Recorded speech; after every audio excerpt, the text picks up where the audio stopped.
For 15 centuries, historians assumed they knew where the plague started. The Justinianic plague, the first pandemic in recorded history confirmed as true bubonic plague, is documented beginning in 541 CE in Pelusium, a port city on the eastern edge of the Nile Delta. The historian Procopius, writing from Constantinople, identified Egypt and Ethiopia as the plague's origin. John of Ephesus, who traveled through Egypt in 542, described the plague in Egyptian villages in vivid detail. Every Byzantine source that discusses the plague's origins agrees it came from Egypt, from the south, from the grain routes. For historians working from written sources, this was the beginning of the story. Egypt was where the plague first appeared in the documentary record, and the documentary record was all they had. The assumption was not unreasonable. Pelusium was one of the most important commercial ports on the eastern Mediterranean. The grain trade that fed Constantinople flowed through it. Ships arriving from the Red Sea brought goods from the Indian Ocean trade network. If a new disease was going to arrive in the Byzantine world, it would arrive through exactly this kind of port, on exactly this kind of commercial route. But there is a critical difference between where a disease first appears in the documentary record and where it actually originated. The first documented human cases are almost never the actual biological origin of a pathogen. By the time a disease produces human cases distinctive enough for a literate observer to record, the pathogen has almost certainly been circulating in animals, in isolated communities, across geographic ranges without documentary tradition, for years, decades, sometimes centuries. This distinction is one that ancient DNA science has made it possible to investigate directly, and when researchers sequenced the genome of the bacterium responsible for the Justinianic plague, what they found overturned 15 centuries of assumption. The plague did not start in Egypt. Egypt was not even in the right part of the world. The pathogen's evolutionary origin, as written in its own genome, pointed thousands of kilometers to the east, into the rodent communities of the Central Asian steppe, not the Nile Delta. The Middle East was a throughput point. The origin was somewhere else entirely. The assumption persisted because it was self-reinforcing. Historians trained on Byzantine sources read Procopius and accepted his identification of the origin. Later historians read the earlier historians and confirmed the consensus without questioning its foundations. By the 20th century, Egypt as the origin of the Justinianic plague was so embedded in the literature that it appeared in textbooks, encyclopedias, and popular histories without qualification. The problem with historical consensus, built on documentary sources alone, is that documentary sources capture only what literate observers in connected societies recorded. Sub-Saharan Africa, Central Asia, and the steppe zones had no tradition of written, historical documentation that would have captured a plague outbreak in a rodent reservoir or a remote trading community. The silence of those regions in the historical record was not evidence of their absence from the story. It was evidence of an absence of documentation, which is a very different thing. Before the ancient DNA evidence arrived, there was no way to be certain that the Justinianic plague was caused by Yersinia pestis at all. The historical descriptions are consistent with bubonic plague. Procopius describes the characteristic swellings at the groin, armpit, and neck, the enlarged blackened lymph nodes that give bubonic plague its distinctive clinical presentation. He describes the rapid progression from fever to delirium to death. But other diseases produce swollen lymph nodes. Tularemia, anthrax, and several other bacterial infections can present with similar features. The historical descriptions, however clinically detailed, cannot alone confirm the causative organism, and the stakes of the identification matter. If the Justinianic plague was caused by Y. pestis, it belongs to a specific ecological story, a pathogen with a known reservoir, known transmission mechanism, and evolutionary history that can be traced. The first confirmation came in 2013. A team led by Michaela Harbeck at the Bavarian State Collection for Anthropology and Paleoanatomy extracted ancient DNA from 26th century skeletal burials in Bavaria. Both individuals dated to the mid-6th century. Both tested positive for Yersinia pestis DNA, specifically for a plasmid called ppcp1, a genetic element unique to Y. pestis, not found in any closely related, non-plague bacterium. The Justinianic plague was confirmed, for the first time, as a true plague pandemic, but confirming the pathogen was only the first step. The much more important question was, which version of Y.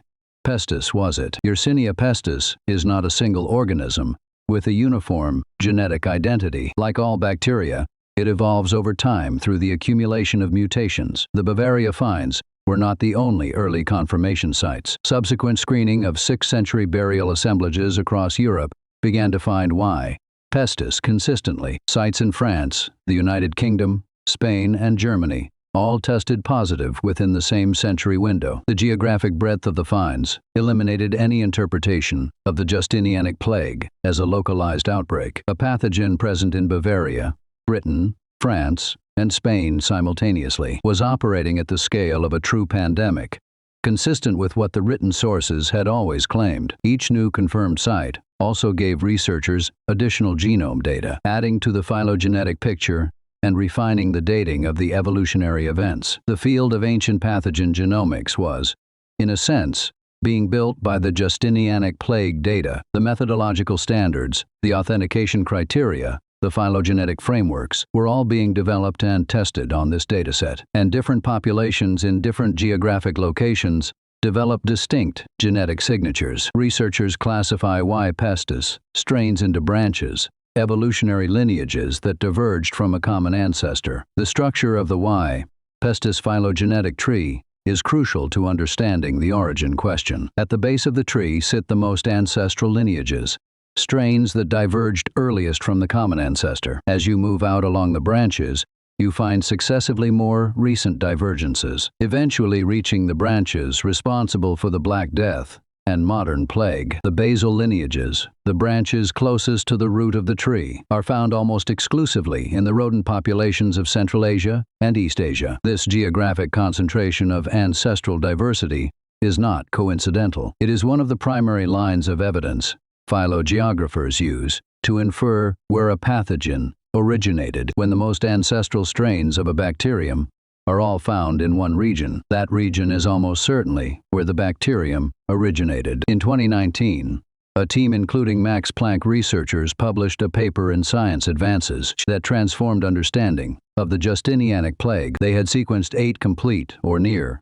complete Yersinia pestis genomes from 6th and 7th century burial sites across Europe, from Bavaria, the United Kingdom, France, and elsewhere. This was the largest data set of Justinianic Y. pestis genomes assembled to that point. When they constructed the phylogenetic tree and positioned the Justinianic strains within it, the result was striking. The Justinianic strain was not descended from the Black Death strain, nor did it sit on a branch close to any Middle Eastern or North African Y. pestis lineages. The Justinianic strain sat at the base of a distinct evolutionary branch, one that diverged from the common ancestor of pandemic Y. pestis much earlier than the Black Death lineage. The molecular clock analysis placed the divergence in the range of the 3rd to 5th century CE. The pathogen had been evolving in its rodent reservoir for perhaps 2 centuries before it reached Egypt, and the closest relatives of the Justinianic strain, the modern Y. pestis, lineages most genetically similar to the 6th century pathogen, are found in the rodent communities of Central Asia and East Africa. The phylogenetic finding raises an immediate interpretive question. If the Justinianic lineage diverged from its sister lineages centuries before it reached Egypt, what was it doing in the meantime? The most likely answer is that it was cycling in its rodent reservoir, evolving, spreading geographically, accumulating the mutations that distinguish it from its closest relatives. Rodent reservoir populations of Y. pestis are not static. The bacterium spreads through animal communities, following the geographic distribution of its host species, occasionally erupting into local animal epizootics that kill large numbers of rodents before subsiding. Across 2 centuries, the Justinianic lineage could have spread from a Central Asian origin through the gerbil and marmot communities of the steppe, eventually reaching the ecological interface zones, where Central Asian steppe meets Red Sea trade. This is a process that would have been completely invisible to Byzantine historians, occurring in ecosystems and communities they had no knowledge of or access to. Not in Egypt, not in the Middle East. In the steppe, the molecular clock analysis answers a question historians had been asking for decades. How long had Y.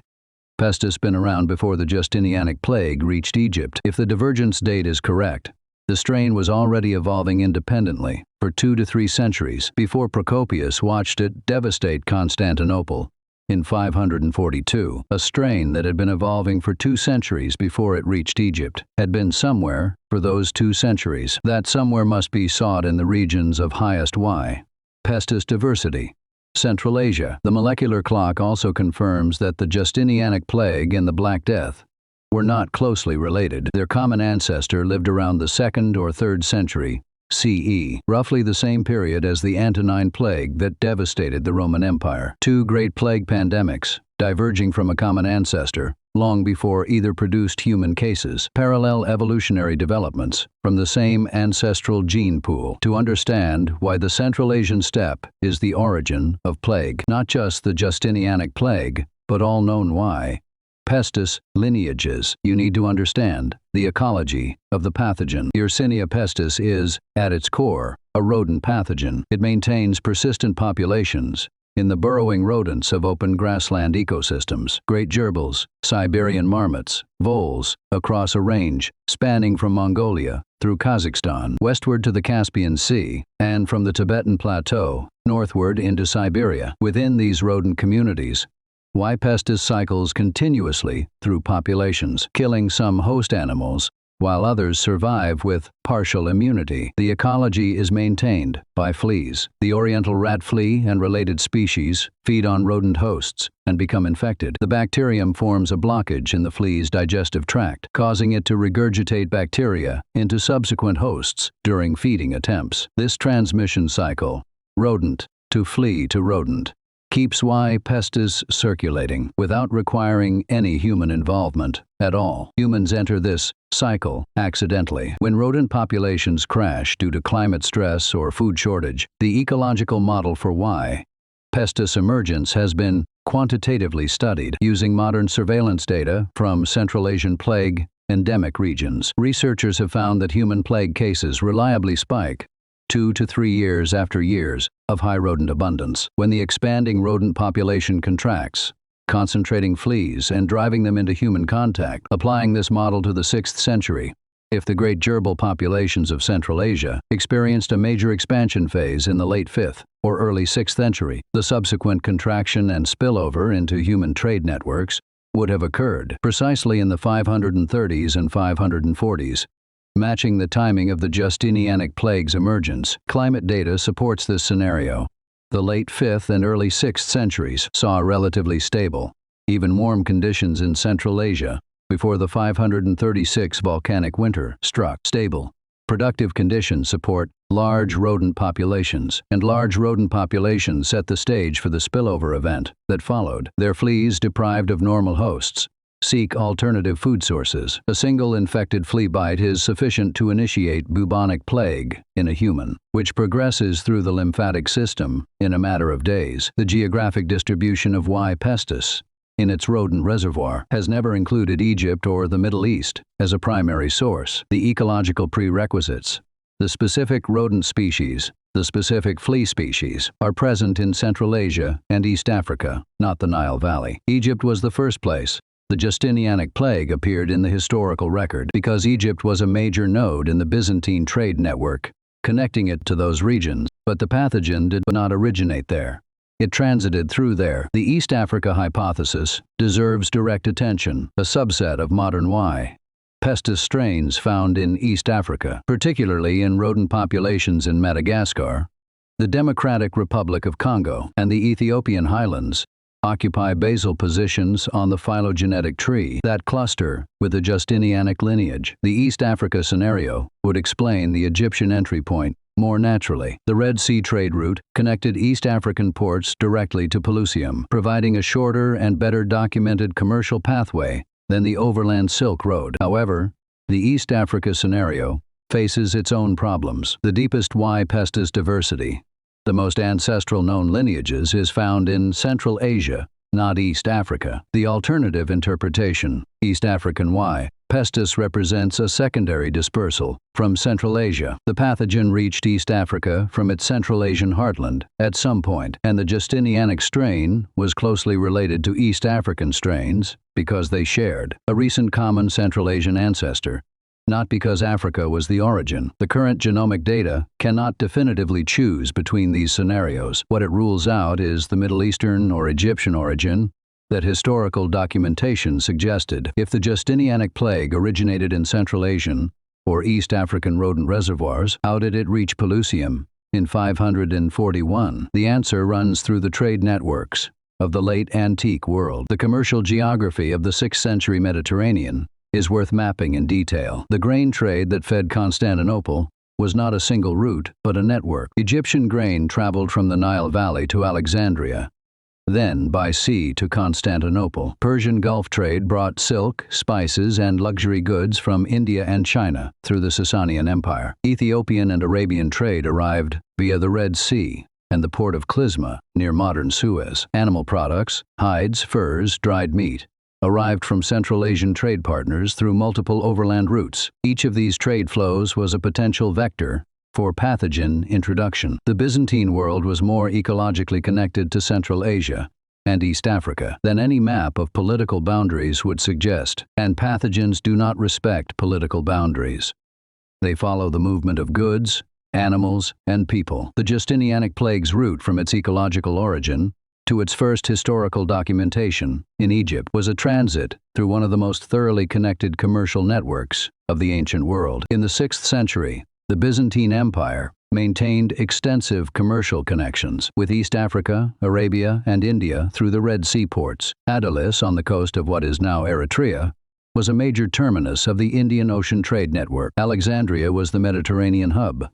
Pelusium was the eastern Mediterranean entry point. The Red Sea route connected the Byzantine commercial world directly to East African ecological zones. An alternative route runs overland through Central Asia. The Silk Road network, connecting the Chinese and Central Asian steppe zones to the Sasanian Persian Empire, and thence to the Byzantine frontier. Y. pestis circulating in the gerbil and marmot populations of the Kazakh steppe would have had multiple pathways into the human trade network. The precise route by which the Justinianic plague reached Egypt remains unresolved. The genomic data cannot yet distinguish between an East African route and a Central Asian one. What the genomic data can say is that Egypt was not the source. It was the destination. This reframing matters more than it might initially appear. The assumption that Egypt was the origin led historians to focus plague origin research on the Mediterranean and Middle Eastern world, the regions with the most documentary evidence. The genomic redirection toward Central Asia and East Africa opens a completely different research agenda, requiring analysis of rodent populations, archaeological sites, and ancient skeletal material from regions far outside the mainstream of Byzantine and Western medieval studies. One of the most remarkable findings from the Justinianic Y. pestis genomes was the fate of the strain itself. Historical sources document at least 18 separate outbreaks between 541 and approximately 750 CE. The mortality from all these waves combined may have killed 25 to 50 million people, a significant fraction of the Mediterranean world's total population. And then, the strain stopped. The Justinianic lineage of Y. pestis does not appear in the historical or ecological record. After approximately the mid-8th century, it has no descendants. Every strain of Y. pestis that circulates today in Central Asian rodents, in African gerbils, in prairie dogs in the American Southwest, is descended from the Black Death lineage, not from the lineage that caused the Justinianic plague. The Justinianic branch of the Y. pestis evolutionary tree simply ends. The multi-wave nature of the pandemic is itself a finding that ancient DNA has helped clarify. The genomes from sites dated to later outbreaks show the same evolutionary lineage as the initial wave, but with small additional mutations that place them later in the phylogenetic sequence. This is consistent with a scenario in which the lineage persisted. The demographic consequences of 18 waves of plague across 2 centuries are difficult to quantify, but clearly transformative. Population geneticists studying ancient human DNA from late antique and early medieval sites have found evidence of population bottlenecks points where genetic diversity sharply decreases, consistent with episodes of catastrophic mortality. The genetic diversity of European populations shows a measurable reduction in the 6th and 7th centuries, followed by a gradual recovery as populations rebuilt in the post-plague centuries. This genomic signature of demographic collapse is independent of the written sources. It is preserved in the genomes of descendants, not in the chronicles of contemporaries. The convergence between the ancient human genomic data, the ancient pathogen genomic data, and the historical and archaeological record creates a picture of the Justinianic plague's impact that is more robust than any single line of evidence could produce, possibly in rodent reservoirs established in European or Mediterranean ecological zones, returning repeatedly to human populations without requiring re-importation from Central Asia. If the later waves were sustained by local European reservoirs, the extinction of the Justinianic lineage around 750 CE implies those local reservoirs also went extinct. A broader ecological event, not simply the cessation of trade contacts with Central Asia. Several hypotheses have been advanced for why the lineage disappeared. One argues the strain's rodent reservoir was disrupted by the late antique Little Ice Age. A century of climate disruption that weakened human civilizations might equally have disrupted the rodent communities that sustained the bacterium. A second hypothesis notes that human populations may have developed partial immunity over the course of 2 centuries of repeated plague exposure. If enough of the surviving population carried immune adaptations, reducing susceptibility, the pathogen's ability to sustain transmission would have declined, eventually falling below the threshold required to maintain the epidemic cycle. The extinction is remarkable in one additional respect. The Black Death was not a re-emergence of the Justinianic strain. It was a separate emergence from a different lineage, from the same Central Asian rodent reservoir. 2 pandemics, separated by 6 centuries, both originating from the same ecological source zone, but representing independent spillover events, not a continuous transmission chain. The ability to sequence ancient Y. pestis genomes from 6th century European burials and place them precisely in the evolutionary tree of the pathogen is a methodological achievement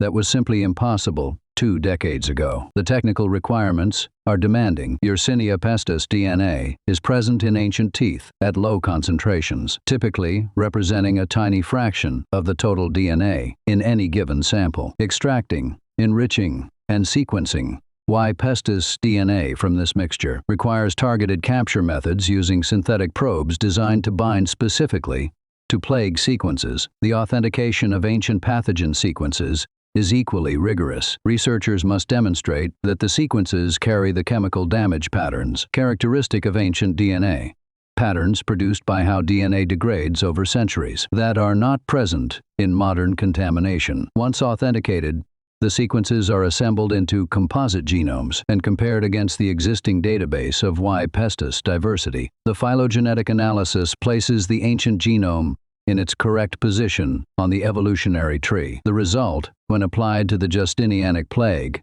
is not merely an academic correction. It is a proof of concept that has implications for every other epidemic in human history, for which burial sites exist and skeletal material can be recovered. Every epidemic that produced mortality severe enough to leave archaeological traces. The Justinianic Plague Research Program has a direct legacy in how we approach modern pandemic preparedness. The finding that Y. pestis in its Central Asian reservoir produced 2 independent pandemic emergences, the Justinianic and the Black Death, separated by 6 centuries, tells researchers something important. The source is persistent. The ecological conditions in Central Asia that allowed the Justinianic plague to emerge in 541 are the same conditions that allowed the Black Death to emerge in the 14th century, and those conditions persist today in modified form, as the ecological system of the Central Asian steppe continues to harbor Y. pestis in millions of rodent hosts. The question is not whether another spillover from this reservoir is possible. The question is what conditions would trigger it, and whether we can recognize those conditions in advance. The Justinianic plague answer to that question points to climate disruption as a key trigger. Specifically, the kind of ecological disruption that alters rodent population dynamics and pushes infected fleas into contact with human trade networks. That answer derived from a pandemic that ended 13 centuries ago, is directly relevant to a world in which climate change is actively reshaping the distribution of plague reservoir rodent species across Central Asia and beyond, can in principle be interrogated with this methodology. The Antonine Plague of the 2nd century CE, the Plague of Athens of the 5th century BCE, the various epidemic waves of the medieval and early modern periods. Each one is a potential case for pathogen genome sequencing. Egypt was not the origin. The Middle East was not the origin. The documentation was misleading because it only captured the pathogen after it had already traveled thousands of kilometers from its actual source. Ancient DNA saw through that misleading documentation and read the genome that the bacterium itself was carrying, a genome that pointed east into the steppe where the deepest roots of this pathogen have always been. Subscribe. There is more of this coming.